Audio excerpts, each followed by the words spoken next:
لما خسرنا والدتك وعدت اني احمي كل حاجة اتبقت منها، بس ما توقعتش انها تكون طفلة زيك. انا كانت كل حاجة جوايا بتقولي انك غلطة، بس انا كنت قلت وعد وعملت كل مجهود عشان اتقبلك واساعدك. تتقبليني؟ انتي طلبتي مني ان انا اخفي حقيقتي واكذب. ايوه، عشان نصلح كل حاجه ولسه ممكن نصلحها. انتي اخفي النقوش وهنعيد كل حاجه زي ما كانت. هنقول لزوي وماري ان دي كانت مجرد كدبه كيميائيه عشان نخدعهم لا، تعبت من الكذب. لسه ممكن نصلح كل حاجه. ليه تفهمي ان دي حقيقتي؟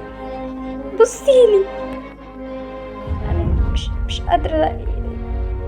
ليه مش بتحبيني؟ انا بحبك بس مش بتحبيني زي ما انا.